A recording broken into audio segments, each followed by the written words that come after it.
Hello, everyone, and welcome to Conversations in Horror. I am your host, Kevin L. Powers. I'm also the festival director and program director of Something Wicked Film Festival and events. And welcome to our podcast today. We have some. We've had some amazing films that we've spotlighted over the last few months since we started our podcast. We've done a lot of different genres that I'm really, really proud of, and we're finally getting around to some of the more niche markets, which I'm really, really been excited about because we've been doing this for several months now, and it's time to delve into all types of genres of film.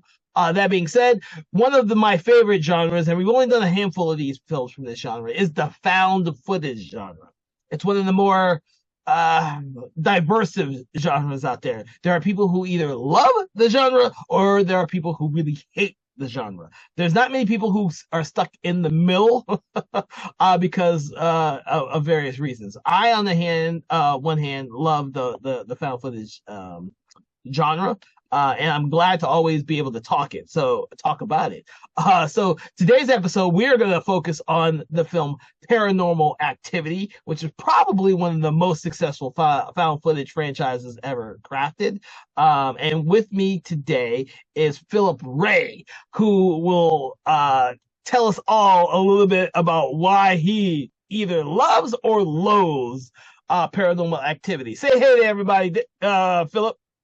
Hey guys, hey Kevin, thank you for having me again. I have there's a interesting stuff with Paranormal Activity that I like to talk about, and interesting thing that I noticed when I did a lot of research in Paranormal Activity that I like to talk about today. Oh, okay, some research. So everyone, he's ahead of me because I didn't do any research. Most research I could say I did about Paranormal Activity is that I rewatched it.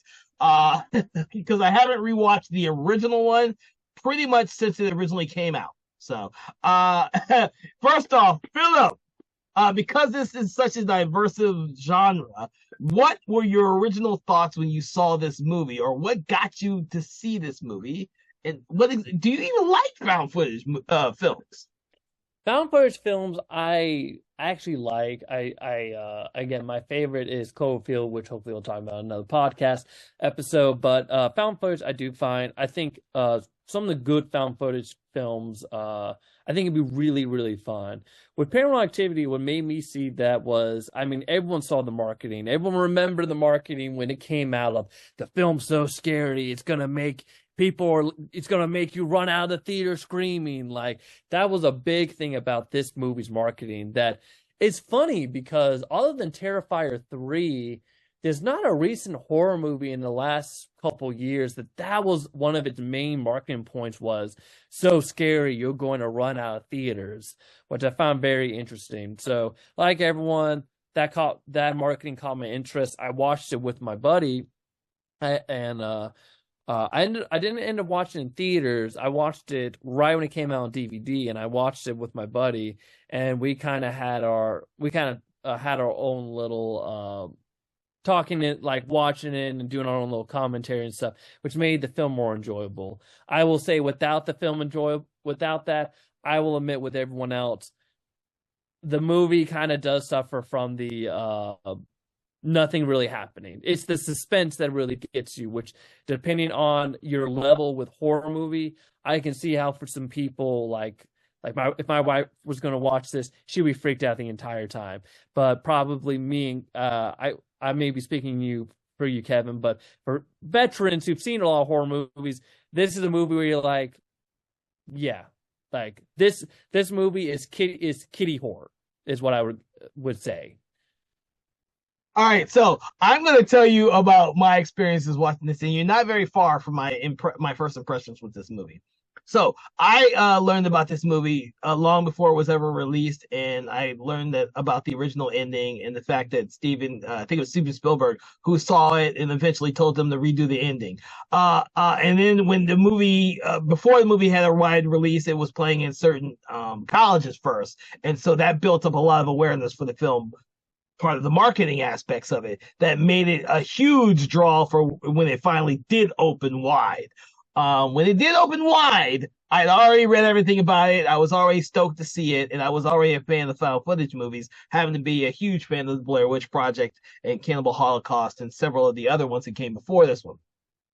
In regards to Paranormal Activity, I will agree with you 125% that it is, for me, a very dull movie.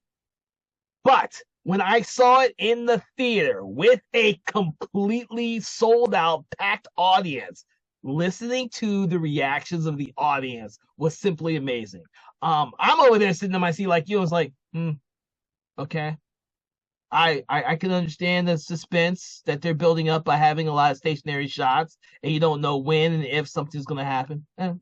Okay.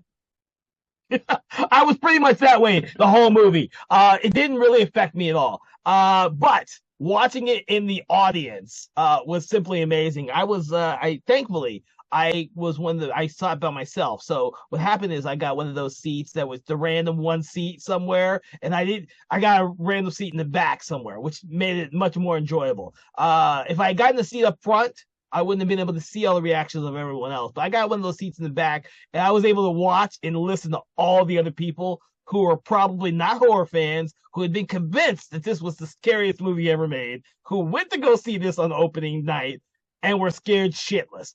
I was not scared shitless. I still, when I rewatched it, I also did not think it was scary at all. I could see why Spielberg wanted to change the ending. If you've seen the original ending, I think the new ending is much more effective. Even though the added, in my opinion, I think it's CGI. I think it does take a little bit out of it. Yeah, But the ending, the lunge toward the camera is the only jump scare. The only time I actually jumped watching the entire movie. exactly, and that's the part that Spielberg mentioned that they should reshoot, which is the ending. I Yeah. think the concept, like it's a brilliant concept because for most of the movie, it's a stationary camera at night. And then the other half, you're watching this guy film, a very obnoxious guy, because eventually, because he becomes so against getting outside help and he thinks he's a man and he can do it himself, he becomes really annoying. Really fucking annoying. And thankfully they don't have those type of characters in the sequels, but in the first movie, the guy is annoying and you're actually hoping he dies. Yeah, no, I agree. The characters, it's the prime example of white people not knowing what to do in a horror movie, of like anyone else is like, you run out of the house, and it's like, nah, we're not gonna do that. No, the endings, because there's three endings. Obviously the ending we got, and then there's the original ending when the movie was first getting screened around, and then an alternate ending that they filmed. The original ending and the alternate ending, were like, what it kind of screams to me was too is they were like, wait, this could be a franchise. Let's not do these two, because in the first two endings, Kate dies. The original ending, she gets shot by the police. That was the first version that was screened around. And then the alternate ending, she goes to the camera, she slits her throat. If they had stuck to those endings, then they couldn't have done. They could have done their sequels and stuff. But like when they were doing that weird thing where they were trying to keep one long story, that wouldn't have worked. Which is why they did, where the ending they chose was fine for what they were trying to achieve of, so they can continue at least Kate's story. I think that is a product of the Saw franchise and how they integrated every sequel into the bigger storyline as they kept going. The Paranormal Activity films did that thing, where they hint at a bunch of different things in the first movie that, in hindsight, could have been nothing more than them trying to add supernatural elements, like the Ouija board sequence in there. And it's the things that you see in your typical haunted house movie that they threw in there. But because it's a found footage movie, it seems more realistic, despite the fact that it's still ridiculous. I thankfully the Katie and Mika are able, the actors can play that off, because I hate to say this, whenever I see any film bring in a fucking Ouija board, I'm like, oh, good God, really? Yeah, Oh, it's such a bad trope. it is. I do find it interesting about the authenticity of this first film because both the actors, Katie and Mika, that's the actors' real names, and both of them have barely done anything other than these movies. Mika has only done the Paranormal Activity movies, and then Katie, she's done a couple. Katie Featherstone, she's done a couple other films out of Paranormal Activity and stuff. But yeah, but not a lot. And same thing with Mika, which does help a little bit with the film of like making it feel more authentic because the fact that it's not like, oh look, it's freaking Scarlett Johansson that now we see it. Now he's like, okay, now you go back to and you lose. It's just not that much impactful. Yeah, I agree with you. It's the same with the Blair Witch Project. I mean, the actors in there, Heather Donahue did only a handful of movies after Blair Witch Project and then kind of disappeared to do something else. I keep forgetting what she did, but she went into another career. Joshua and then the other guy, I can't remember that. I mean, I think they did like a handful of movies after Blair Witch, but they will forever be the three people who are in Blair Witch Project who died. I'm sure there are some people out there who still believe that that's a fucking real movie. I'm hoping there is no one out there who believes Paranormal Activity and the entire franchise is realistic, because they go really far. By the time they get to the latest one, Next of Kin, I believe.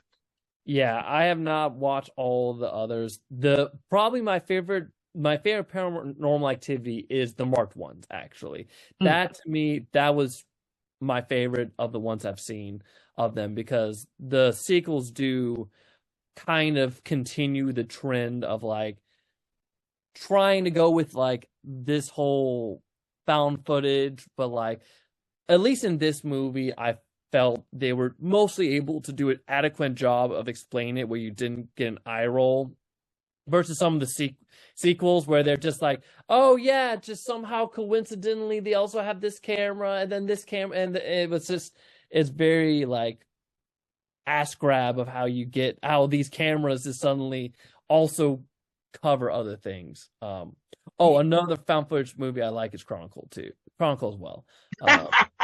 So and you physically see the camera in that one a lot too. Yeah.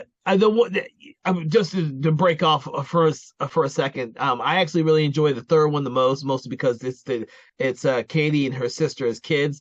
I think any film with kids in it makes it a little bit more terrifying, and I actually think that was a much better film overall. But I think the biggest draw for the entire franchise is the way in which they utilize the camera, or whether it's a security camera. I think the second one uses the security camera. Then one of them uses the old VHS giant. I think the third one uses the big giant camcorder. And then of course I think it's the fourth one that uses the laptop a lot. Yeah. And and then by the time you get to the ghost dimension, it's a camera that sees the ghost dimension and shit. I think they get off the rails a little bit by the time they get to the ghost dimension, but I do agree with you that the marked ones is one of my favorite ones. Between the third one and the marked ones are the two that I enjoyed the most out of the entire franchise. I really hated that last one. Whatever they call that I think the last one was the ghost dimension. Was that the last one? Yeah, the last one was. Let me check. Yeah, Next of Kin was a splintered one. But I think the Ghost Dimension 3D. I think because it was in 3D. Yes. I thought was horrible. I did not like the way that they actually ended it and tried to explain the story. I was like, so this is how you're going to end this franchise that was really successful? This is one of the shittiest endings I've ever seen, and I've seen a lot of shitty endings.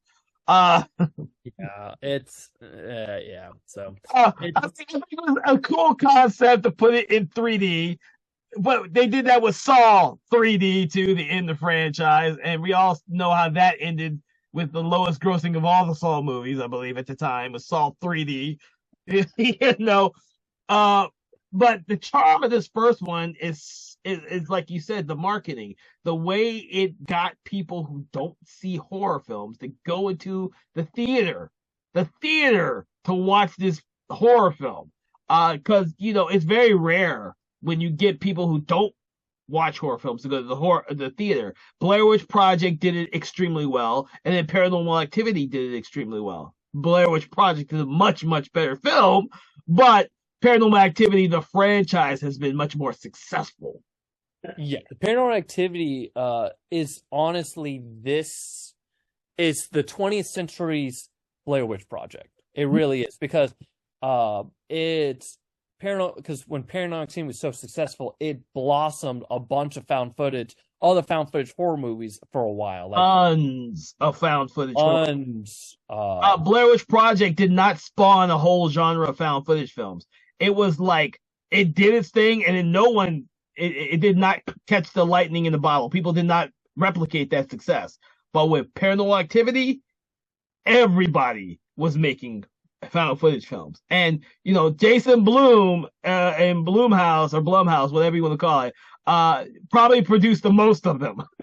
Yes, and so this is the interesting thing that I want to talk about and stuff. So right now, Paranormal Activity is recorded as one of the most profitable movies of all time because it barely cost anything and the return was so good.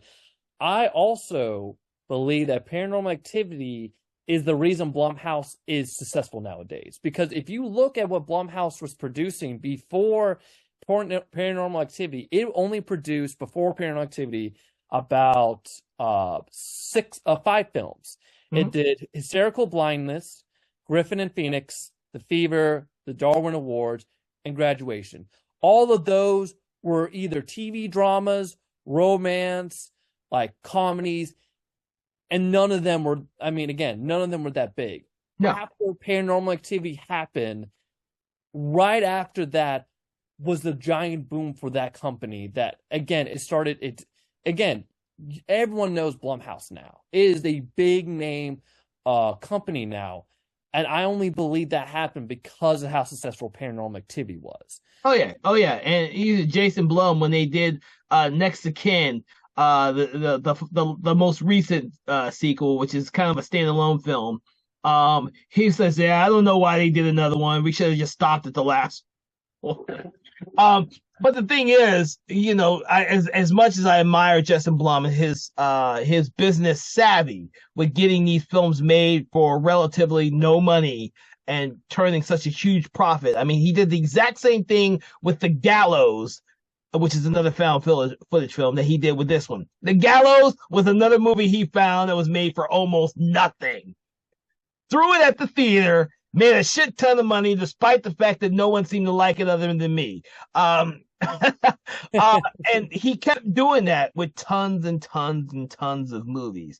And now he's doing like the Halloween trilogy, the Exorcist trilogy, whatever other fucking Freddy's. Yeah, you know, he but the thing is, he's, with the exception of, I think, the Exorcist movies, his movies have all been relatively really low budget. He keeps it down to a really low budget in order to maximize profits, and that means that he's successful. And you know, and he gives a lot of first time people their taste of success. I mean, we wouldn't have Jordan Peele right now without him.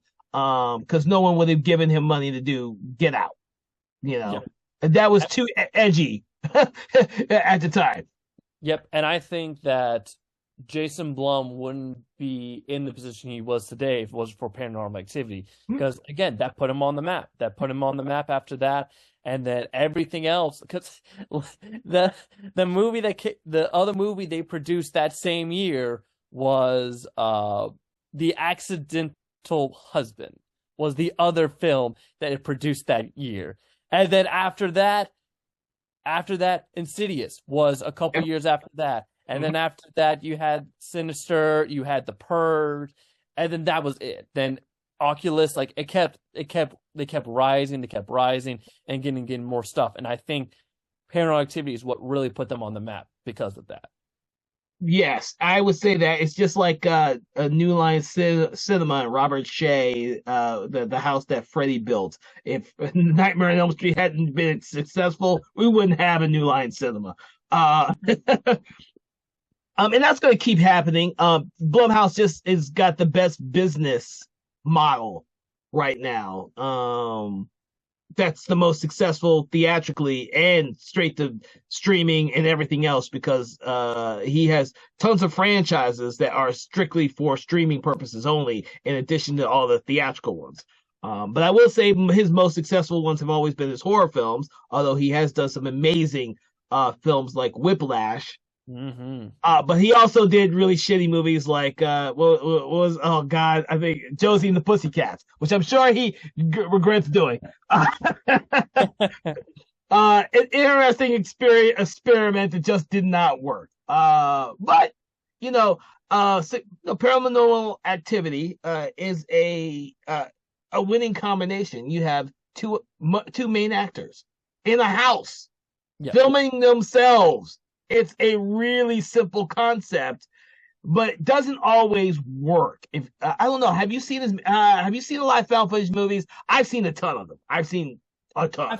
I've seen a good chunk of them. I've seen some of the other ones we were talking about. I didn't watch The Gallows. I was very interested in seeing that. I didn't end up seeing that, but I've seen a couple. The thing too that's interesting also about, again, this is why I say that the Blair Witch Project, this is a modern day Blair Witch Project, is because also they didn't have a script. They did retroscripting like the Blair Witch Project did. They had an outline of what the story wanted to be, but other than that, they just gave, which is interesting now knowing that watching the movie, is the fact that actors didn't really have a script, that they were just having to improv most of the movie. Yeah. But the thing about I think this has a testament to the edit. The thing about the editing for this is the way in which it does the pacing, the way the dissolves happen to show the passage of time. And I think that's what creates the suspense. It's something that's lacking in a lot of the lower budget found footage films. I've seen a lot of them. Trust me, I've seen a lot of them. And the pacing is the biggest issue. And the people that they hire to be the actors are acting. Whereas in this film and like the Blair Witch Project, they never come off as being actors. They almost seem 100% authentic people. I think that's what made Paranormal Activity successful, despite the ludicrousness of some of the things that happen in it, like the Ouija board. Yeah, when I rewatched it, I was like, oh god, I forgot about the Ouija board scene. I was like, oh, yeah. It's a trope. They feel like, okay, what, again, it's always like, okay, what do we see? What are the check marks in a horror movie? Exactly. We have the cat scare. If you watch horror movies, you can probably like count on all your fingers about how many horror movies had the cat scare. The Ouija board, it's the common tropes that they just do all the time. And it's funny because even now, past Paranormal Activity started a couple of those cliches. Well, those cliches happened before, but it was very after Paranormal Activity was apparent. The demon that for some reason likes to screw around for most of the movie by like rearranging the furniture and doing all this, and then at the movie gets hostile and kills the people. And it's like, why didn't you just kill them in the first place if that's your plan? Instead, you spent an hour trying to decide to be a furniture decorator first before you decided to actually kill the people. Yeah, exactly. But the demon plays around with them until what, 7 movies? Yeah.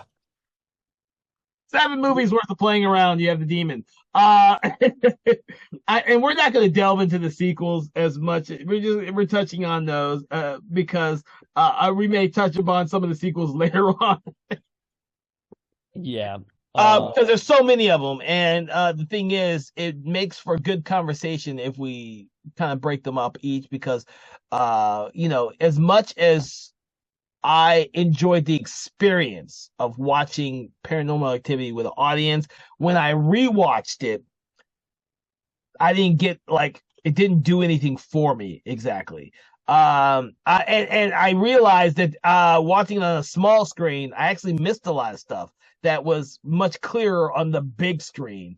There are certain things I just didn't see, but I knew were there because I'd seen it on the big screen, and I haven't seen the movie in a while. So, and I was watching it on a Blu-ray, a really nice transfer on the Blu-ray, and not a regular DVD version of it. one of the reasons why I will always speak highly of seeing movies at the theater rather than on the small screen. It does not matter what type of TV you have. In this day and age, since the digital theatrical experience is not one that has to be recalibrated every few months, since it's a film reel, most of the time, every movie comes out the way the filmmakers intended it, and you see all the crispness of the film. I didn't see that when I was watching the Blu-ray version of this film. There was just stuff I knew was there. So the people who are probably watching this at home for the first time are just probably missing a lot of stuff, and they're missing the excitement of the movie when you watch it in front of a big audience. It definitely, I agree. Paranormal Activity is one of those. There are certain movies that are audience movies. Mhm. They're movies you see with an audience because the experience you have there is way more. You watch a lot of these Marvel movies that, again, there's the clap moments where you can be like, all right, if you watch it at home, you're like, oh, okay, but when you watch it in the audience, and everyone's roaring and stuff, you feel it. A Quiet Place. You're watching A Quiet Place you watch that at home, some of the quiet scenes are great and effective, but when you're in an audience and you are with a full stack of people in audience watching that movie and everyone's quiet and even like the slightest cough freaks you out, again, like you were saying, this is it amplifies your watching experience, and I think Paranormal Activity is one of those movies. It's really you need to watch it with an audience or with people. It makes it way more enjoyable experience than watching it by yourself. It's not impressive. Yeah, you know, and in this day and age, it comes off because so many other people have done more effective found footage films than that one. You're right. I think that it diminishes the effectiveness of this first film. Now, you know, as many times as I've seen Blair Witch Project, that one's still fucking effective as shit for me. And to be honest with you, I'm not really sure why. I would have to take a deep dive into thinking about why Blair Witch Project, the original one, is still so damn effective for me versus Paranormal Activity, because I saw both of them in the theater with a really stacked audience, and both audiences had a great time. But when I think about found footage movies now and ones that people like, Paranormal Activity, people say, "Oh yeah, I saw it. It's all good." And Blair Witch Project people love, or they hate it because they don't like the moving camera. But the audience will say, "Oh fuck, we loved Blair Witch Project. That was such a scary movie when it came out." Paranormal Activity is like, I saw it. It's okay. I can actually easily answer that question. The reason why is because this is the issue with franchises. When you have franchises, if your movies do not change the game, do not improve every time, if it's a rinse and repeat, it diminishes the original movie a lot. Depending on how many you do it. Blair Witch Project had a remake, and I think it had only one sequel, I believe. Well, no, both of them are sequels. It wasn't a remake. It was like a reboot. Oh, so yeah, really, yeah. It's the start of the reboots. So, yeah.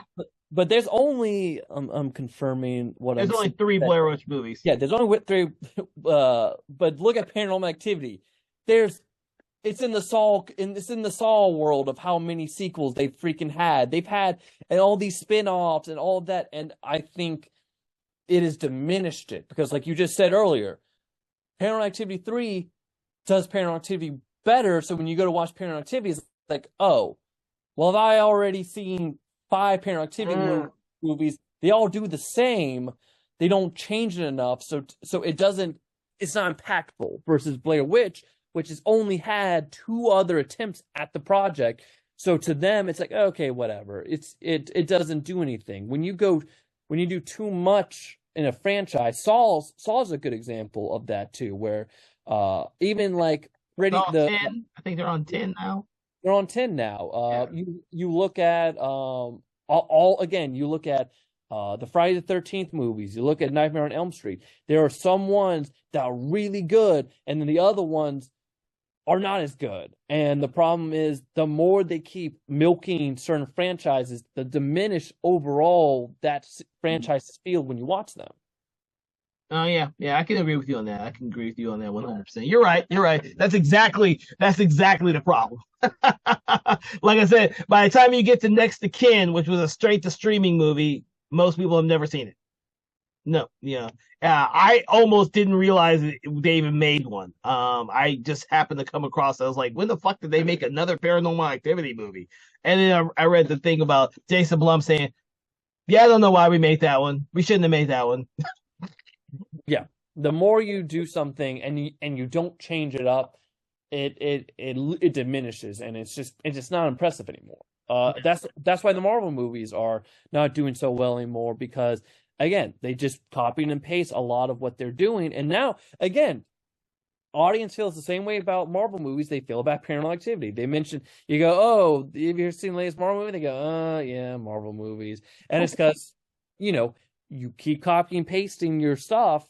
Audiences are smarter than you know. And and that's a big deal. And so hopefully they've learned their lesson with Paranormal Activity and they'll leave it alone. Because there's no reason they need to let the franchise die. Well, I think someone needs to come through and make it where it's not a found footage movie. If they take the concept and make it into not a found footage film, it'd probably be much more interesting. Let's get with the director. I can't even think of his name all of a sudden. The director who just did Alien Romulus to come and do fucking Paranormal Activity remake. We'll see how that happens. Oh yeah, the Don't Breathe, Don't Breathe actor. Yeah, we'll have him redo that. It'll be fine. He did Evil Dead. He could remake this one too. It'll be fine. They actually have talked about doing there was talks briefly about doing a remake, but they've also quickly said, yeah, let's not do that. Although, funny enough, allegedly Blumhouse is considering doing a Blair Witch remake. Yeah, I've heard that. We'll see how that goes. As we saw what happened when they touched The Exorcist. Hey, and they're going to redo it again. Yep. Due to the controversy surrounding the last one, and the fact that it just wasn't that good of a movie. But then again, I don't think those guys who redid the Halloween movies should have ever been given the reins to The Exorcist. But that's my personal opinion. Because and no one should do The Exorcist anyways. None of the Exorcist movies were successful except for the first one. That's a franchise that should have never had any sequels. I don't know why someone thought that there was going to be a good reason for a second one, a third one, a fourth one that had 2 sequels, a television series, and now another reboot. I'm like, dude, come on, let it die. None of them are successful. Let that shit die. It's very interesting. This could be a whole other podcast about film horror movie sequels, because you look at every horror movie, there's rarely a successful horror movie, let me rephrase that doesn't get a billion sequel. You look at, again, think of Scream, think of Friday the 13th, think of Chucky, think of Nightmare on Elm Street, Paranormal Activity. Like, if there is a successful Exorcist, if a horror movie is successful, there's always doing a billion more sequels. Saw. You rarely see a successful horror movie that they do one and done and they go, all right, Megan's getting a sequel. The Black Phone's getting a sequel. Like, those are movies that Follows is getting a sequel. And there's no reason to do a sequel that It Follows. Like, again, one and dones. But again, they're successful. They're like, all right, they're successful. Do it again. Yeah, well, that's the thing about horror films in general, as opposed to action films or dramas or anything like that. The thing is that the overhead for a horror film is much, much, much smaller, which yields a better profit margin. Therefore, it's an easier sell and an easier ploy to not have stars. Like, none of the franchises you mentioned has a star. They don't have stars. With an action sequel, you have to have a star. And those budgets keep going up and up and up. But people like Jason Blum have kept his costs down, down, down, down, down. Except for when he takes other people's franchises, like the Halloween and Exorcist. Those are outside his norm, and therefore the budget are Five Nights at Freddy's. Those are his. Those are the ones that are outside of his normal films that he produces. Therefore, the budgets for those are a different thing altogether. But keep in mind, the budgets for horror movies are typically either below $10 million each, or they're going to be at $35 to $50 million. That's what they make. You're not seeing $100 million horror movie like you see dramas at $100 million, or action movies at $100 million or more, or fucking animated movies that are at $100 million or more. They don't horror movies. They don't do that for.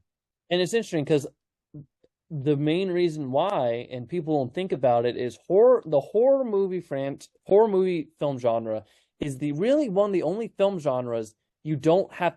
Rarely do they bank on stars. Yeah, they don't need to bank on stars because the genre itself is the star.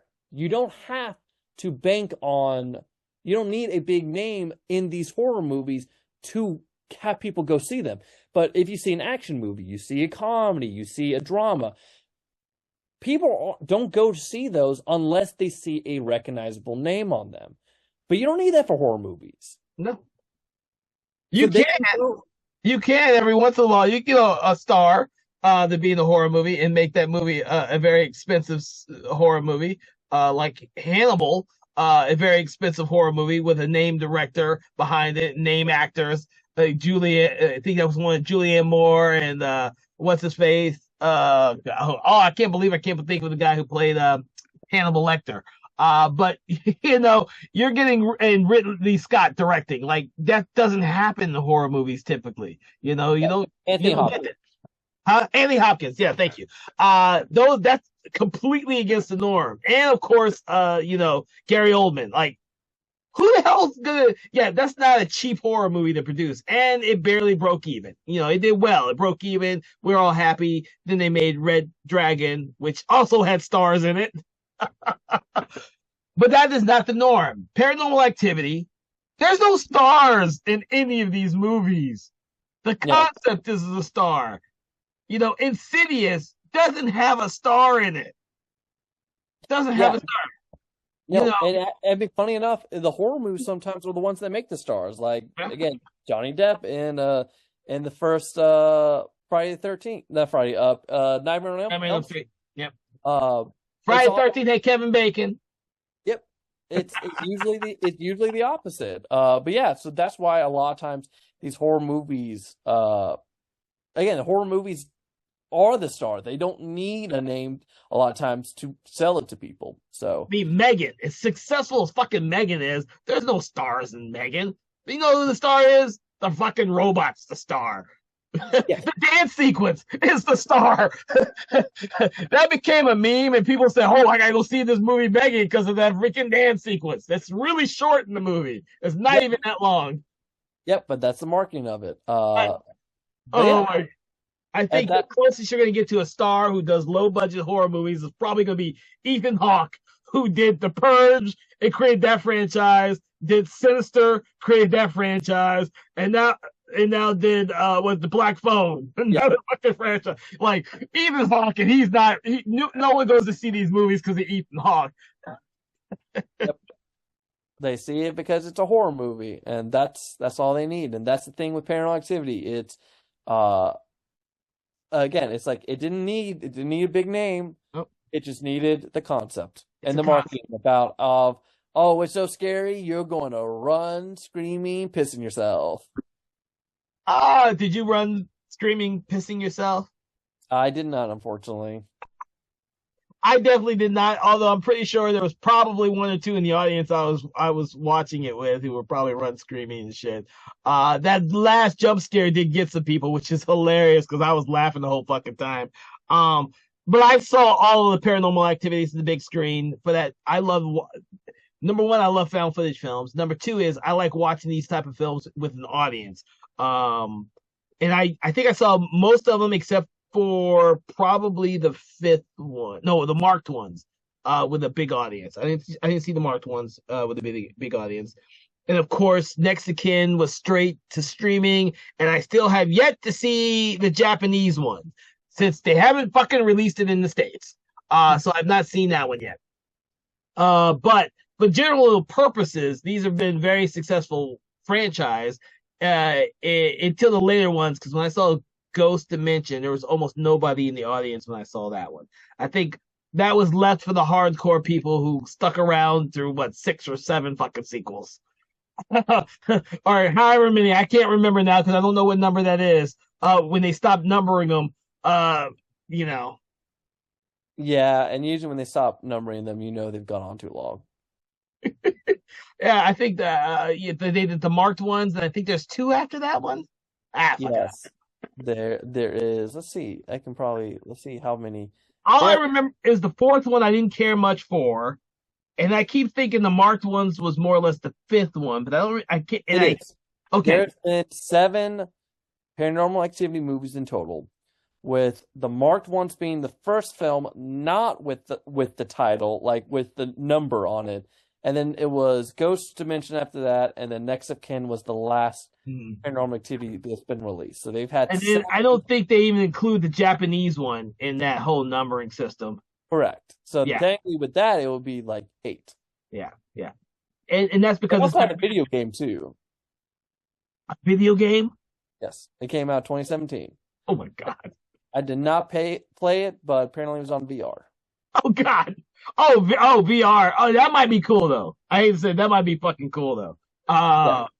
So, but there we go. That we without discussing the actual plot of Paranormal Activity, we've discussed Paranormal Activity.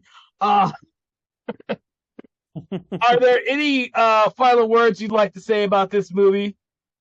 The other fun fact about this movie that I found out was they did a documentary about this movie, which is very interesting. We almost never got this movie because this movie was Paramount was not sure it was going to be a success, and they actually asked people. They were like, "If you want this movie, we need like 100 demands," and it quickly met that. Yeah, I was one of the people who actually signed a little petition when it was at the college, when it was making this college run, and said, yes, I want to see this fucking movie, because I had read so much about the movie beforehand. Because I remember all that when it came out. I'm so fucking old. I remember when all that shit came out and they were doing that. Because I still like found footage movies. They just didn't make a whole bunch of them back then. Yeah.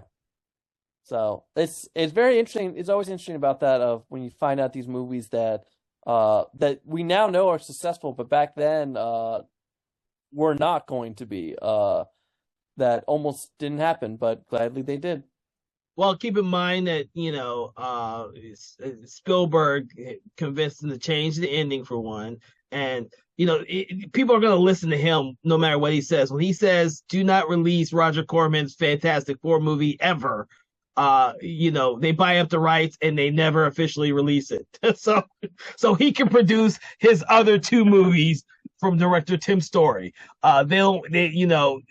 People listen to Spielberg, and so he has a few words about this movie. It gets out there, but from my understanding, I could be wrong because it's been a long time since I remember reading something in this effect, that when this movie came out, it was a really low budget movie. So the ideal of a major studio releasing a film with such a low budget movie was unheard of. They didn't do that. Because how do you market a movie that has it's got no budget really? The thing is, studios like to hide the profit of these movies. Blair Witch Project, they tried to hide the profit for that movie. They didn't expect it to make any money. It made way too much fucking money, and they couldn't hide the profit. Yet when you talk to the people who were involved in that movie, Heather Donahue and Joshua and the rest of them, they haven't seen shit from that fucking movie because of creative accounting. There was these splinter little movies based on Blair Witch Project, books based on Blair Witch Project, fucking action figures based on Blair Witch Project, and they didn't see any money really. Paranormal Activity. pretty much the same way. It's a no budget film. How do you account if it makes a lot of money? Yeah, originally the actors Katie and Mikkel were only paid $500 for the movie It's because like, how do you account for that? And if the movie was cost maybe 3,000 to 5,000 to make, and it makes $1 million, how do you account for the profit margin for something like that? When Jason Blum released The Gallows, I think The Gallows was like a 300, or no, I think that was a $50,000 movie that he did. He released it at theaters, and everyone dogged the movie, said it was horrible, but it did really well the first week it was out, and it didn't have to make anything. It was like a $50,000 film. You yep, made $10 million, and you made one of the largest profit margins of any film put out. Like, dude. the production, the original version was 15K, and then once Paramount got a hold of it and stuff, and like did some more edits and all that stuff, they did some cuttings. The budget went up to 215K. What? And so and still that is very small. But if they hadn't even touched it and left it at that 15K, I mean, it is very wild. And that actually apparently DreamWorks, because another reason this movie never almost didn't happen was because it originally was under DreamWorks, and then Paramount acquired DreamWorks in 2005.